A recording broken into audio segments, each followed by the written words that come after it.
Welcome to Home Classes, Directorate of School Education Jammu.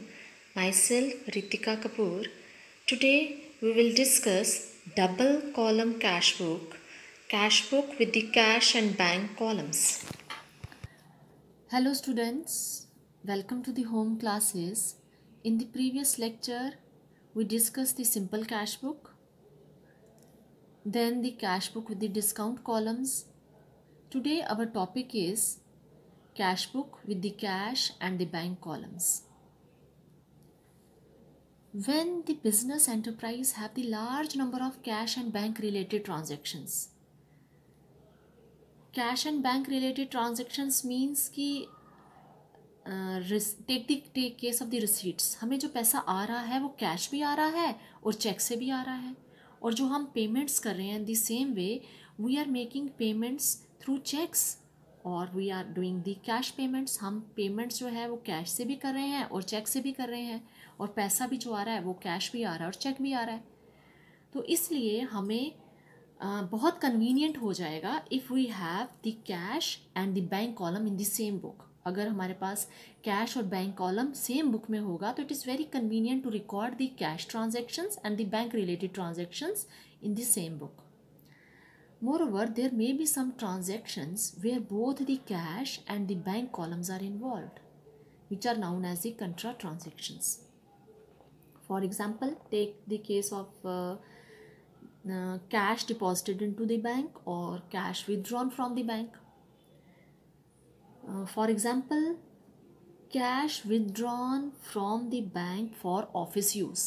अगर हम office use के लिए कैश निकालते हैं बैंक से तो बैंक में मनी डिक्रीज़ हुआ तो बैंक कॉलम को हम क्रेडिट करेंगे, और कैश इंक्रीज़ हो गया तो कैश कॉलम को हम डेबिट करेंगे. So we are recording the both the debit and the credit aspect of the transaction. हमने डेबिट और क्रेडिट बोथ ट्रांजेक्शन के ऑस्पेक्ट्स को हमने रिकॉर्ड किया simultaneously in the same book but in the different columns. हमने credit भी किया, debit भी किया, हमने बैंक कॉलम को क्रेडिट किया, कैश कॉलम को डेबिट किया, और सेम बुक में लेकिन डिफरेंट कॉलम से हमने डेबिट और क्रेडिट दोनों एस्पेक्ट्स को हमने रिकॉर्ड किया. तो these are known as the contra transactions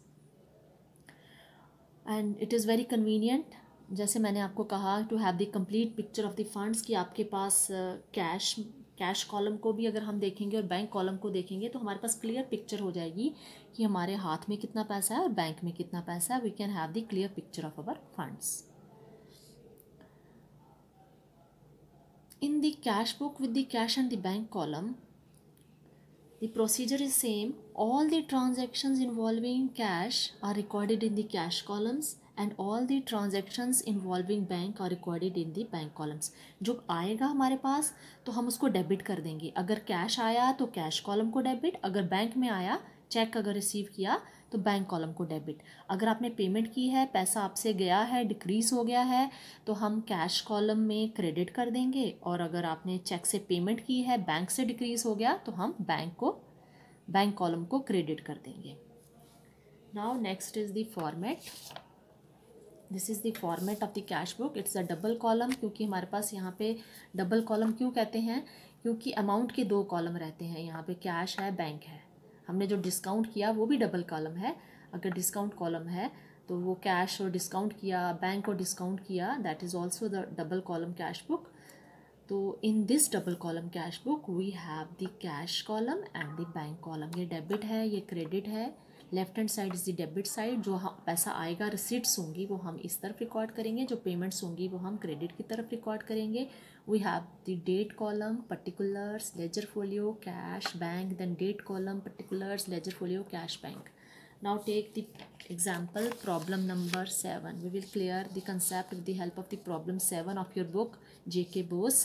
Prepare the double column cash book, cash and bank. दोनों कॉलम बनाने हैं from the following transactions of Yasin. Now 2020 January 1 हमारे पास है cash in hand 5400 and cash at bank 9600. तो opening balance है, to balance brought down cash column में आएगा और ये बैंक कॉलम में आएगा. तो हम लिखते हैं जनवरी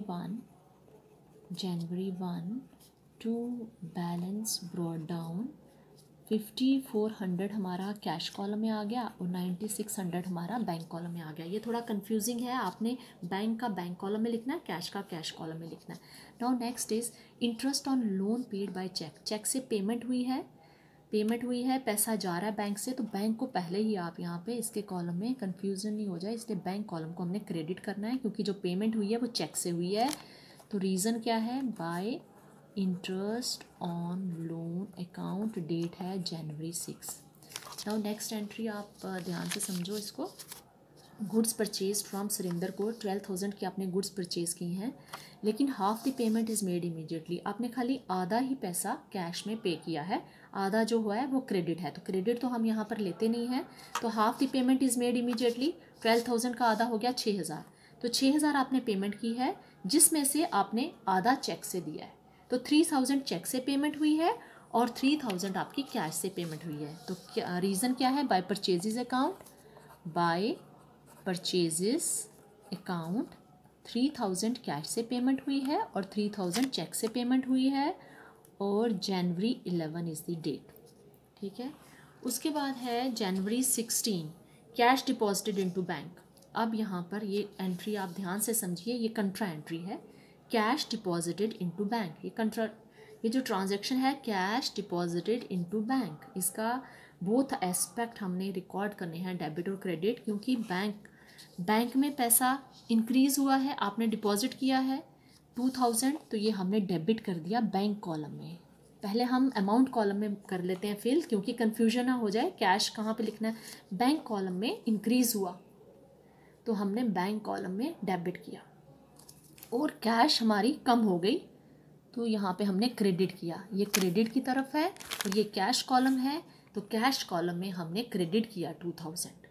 कैश कॉलम में हमने क्रेडिट किया क्योंकि हमारा जो पैसा है वो कैश कम हो गया और बैंक में प्लस हो गया। तो हम लिखेंगे क्या रीज़न है, बाय बैंक अकाउंट। क्यों कम हो गया, क्योंकि बैंक में डिपॉजिट किया जनवरी 16 टू कैश अकाउंट। ठीक है, is this clear, this is contra entry. तो हम सी लिख देंगे इधर, सी ये शो करता है कि हमारी कंट्रा एंट्री है। तो कैश में हमने क्रेडिट कर दिया और बैंक कॉलम को हमने डेबिट कर दिया। Now next is the rent received from Satinder.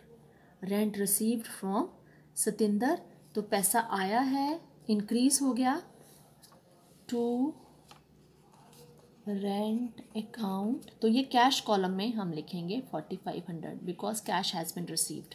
4,500 cash column में, date is January 21। Now next transaction is cash withdrawn for personal use. Cash is withdrawn, आपका कैश कम हो गया है, डिक्रीज़ हो गया है 1,200, तो ये क्रेडिट में आएगा कैश कॉलम में। क्रेडिट में कैश कॉलम में, क्रेडिट्स में by drawings account, by drawings account, date is January 26।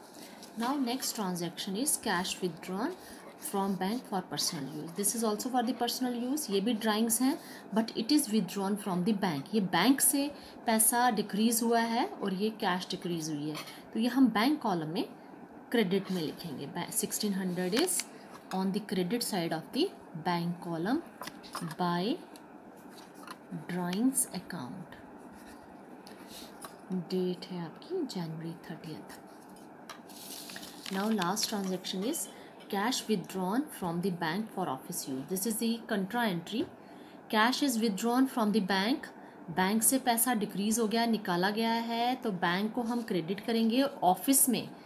For office use this means that's cash has bin increased, तो कैश कॉलम में हम डेबिट करेंगे और बैंक कॉलम में क्रेडिट।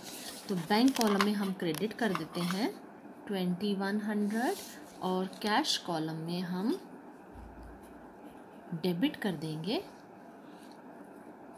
2,100 और January 31 by cash account 2,100 bank में credit और cash यहाँ पे आ जाएगा to bank account January 31। It is contra entry, C लिख दीजिए, it's a counter entry. Now this is done. इसको आप बैलेंस कर लीजिए. टोटल करना है इसको, यहाँ भी टोटल, ये आपने टोटल करना है.